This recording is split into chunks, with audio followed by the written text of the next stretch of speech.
Karen's a top executive at a big engineering firm. Hello everybody, I'm cocoacosmos, and I remembered this movie existed. It would fall under the category of movies I had no business watching as a kid, but hey, it was available and I didn't get any of the adult references back then. This movie would be a lesson in not playing mind games because it can definitely backfire. A lesson in communication. A lesson in leaving when your partner doesn't make you happy. Let's look at it. This is Shantae Smith, as you can see. We open with her on the phone trying to give her friend Karen some solid relationship advice. Dump her boyfriend. Then we get into how men are very easy and absolutely not. The next couple scenes don't necessarily help their case either. She says winter is a keep a warm place to sleep, so no arguments time. But spring is prime cheating time. And here I thought it was a year-round thing. Then we meet Karen. Michael used to give me chrysanthemums. Soap? But we used to use soap. Also a very successful black woman. But the story with her man is that with her help, he went from beast to beauty. And we all know that men don't know how to act when they get fined. Especially the unconventionally attractive ones. He switched up immediately. Now the thing with Tracy's man is that he's a man with wandering eyes. Terrible. And all he has to say for himself is, I'm a man, ain't I? Then we see Shantae's last friend, Deirdre. Her man is the begging type. No job, no money, no aspirations, but always in her face asking for something. Shantae has all the same advice for them. Dump them immediately. Kick them to the curb. Forget about them. Which is pretty real, not gonna lie. Now we get to see Shantae's man when she visits him at his job. Just fine, Lord have mercy. His name's Keith. But of course, they don't have any sort of problems. They share a bit of love time in his office and she dips. We get the story of how they met afterwards. They met at a club. How could you even see him though? Keith was real smooth with it. Now, if I'm right about you, all answers to these questions will be yes. You think so? I think so. We get a few seconds of man talk between him and his friend when we flash back forward. Then, here comes a bit of a problem. This is Connie Spaulding. If I said it once, I'll say it 1,000 times. I love Gabrielle Union so much. Shantae calls her a whore, but I think she's just a hater, to be honest. Look at this fake-ass interaction. Where you headed? Up there to see your man. Is he up there? Oh, he's up there. Let me go holler at that Negro. Okay. Okay. Bye, sweetie. Shantae says she's a super whore, actually, and probably got the job that way. Just to skip mentioning everybody's job, everybody has a high-paying job with some sort of power. Hi, Tracy. Her and her man are fighting. She thinks he's cheating as stated prior, then she whips out some panties as proof. It was a setup, a la Shantae's advice. Tracy brought those and asked him where they came from because they're certainly not hers. Unfortunately, Tracy's dude is a terrible liar, so he's most definitely stepping out. It starts getting a bit rowdy. Now, Shantae's advice isn't just for women. She gave the men a little tip too. Go over her house so when she gets mad, she can bust up all of her shit and then you can go home. Tracy had to get a little destructive before she left though. Here's my advice. Coco's advice, if you will. It goes for everybody. Absolutely do not, under any circumstances, destroy or tamper with anyone's property. Especially if they can be easily tied to you in some way. You don't want those types of problems. Also, apparently the #1 excuse a man will use while cheating is, I was working late. The girls all get together to vent about their men. Except Shantae. She and Keith actually have dinner plans later. They talk about their intimacy lives as well, and at least they have that going for them. They're having a good time dancing when there's a phone call. It's Keith, but he says the dreaded words. I'm working late. The girls decide to go out after all to the place where Keith and Shantae first met. It's her favorite. Deirdre is skeptical of Shantae's man knowledge, but the others support her. That's until they spot Keith out on the dance floor. Shantae heads to the ladies' room to compose herself where we learn the rules. #1, don't panic. Be nonchalant and address the issue. Shantae does a quick hi-bye and Keith is about to have a stroke. He scatters immediately. Shantae saves face with the girls because apparently you're not supposed to tell them. Because they'll shake your confidence and might make things worse. Boys POV. Long story short, Keith is just dumb. Now he's got a situation. His friend's advice is to just wait. Back to Shantae. It's a 10-day plan. Don't call him because whoever breaks first gives up the power. Dude, I'm exhausted already.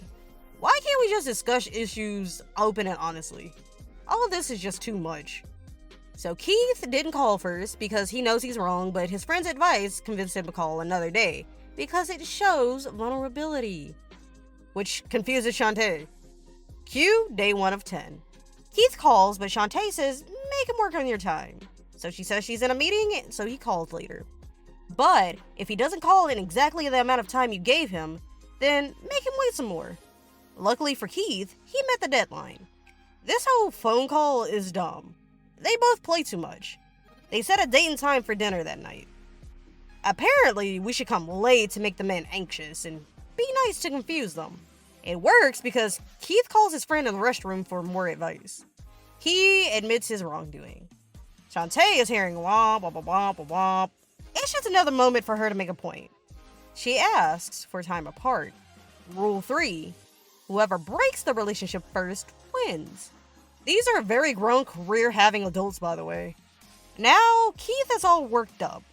The friend says this is clearly psychological warfare after he hears that Shantae offered to pay the check, but Keith said it was fine. Oh my Lord Jesus. Shantae says after the man admits wrongdoing, and you still want him, you should punish him. But if you want him back, punish him. Let it be noted, it was around this time in the movie, a headache was developing. Day 2 and 3 are for you to be happy, and that man to be miserable.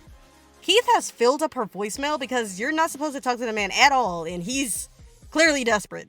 Shantae decided to go to church that day. He's spiraling. Shantae uses this unsuspecting church man to make Keith jealous via word of mouth. This man sees it, then it gets to Keith's friend. Keith calls Shantae all day. Day 4. Keith is still on punishment, apparently. I'm sorry. Is he wearing a t-shirt under a tank top? As soon as Shantae says a guy doing a pop-up might be bad, guess who it is? So we get Keith's recounting of what went down that night. And he starts squinting like this, trying to be alluring. Look at how he's licking his mouth. When that didn't work, he disturbed her peace, and now he feels a lot better. Day 5 and 6 were bad, so now we gotta re-flip the script and keep busy. And look who it is. She's a bit handsy, and Keith is kinda weird about it. He's just not really ready to move on, but his friend convinces him. Meanwhile, Shantae is having a terrible time. Day 7. Karen's been doing the same 10-day thing as Shantae, except Karen ended up with a ring. So day 7 is a self-care day. Then you show up to your man's house looking your very best. Then find a way inside. That way you guys can make up, but then you leave in a hurry. The tables have successfully been flipped. Day 8. Keith is tired of the games and decided he's just gonna talk to her like a person. But his friend gives him ass advice and makes it a men versus women problem. Gender roles and whatnot. The girls are discussing Karen's situation and how things can get slippery with this method. Karen explains how to make it work for you. So, a work situation comes up to where they'll be at the same party this weekend. Keith wasn't really feeling it, but his friend gives him ass advice and hypes him up to move on with Connie. Day 9. It's not going according to plan at all. Guys, you don't understand. He's supposed to be begging you back right about now. Not moving on. What? They have kind of a hostile discussion, and after Connie cuts in, Shantae asks for a word with her. Also kind of hostile. But Connie has a point. No one forced Keith to be there with her. He's a grown man who made his own decision. This is a professional work event, mind you. The girls see Keith dancing with a bunch of women, and of course, they're angry and confused on Shantae's behalf. This shit is so childish. I don't know, if I lost a man that looked like Morris Chestnut because I was playing mind games instead of communicating like a grown-up, my feelings would be hurt too. Now, how is Shantae gonna handle this? By putting herself in danger, by popping her tire and finding a strange attractive man off the street. Now we're tit for tatting. Again, a work event full of high-level professionals. She moves her convo inside, and this bothers Keith greatly. Poor man doesn't even know what he's a part of. They finally have a conversation about all this nonsense. How does she respond? With more nonsense. Oh my god, bro. Somehow this is Keith's fault now. Initially, yeah, but the situation has definitely been dragged.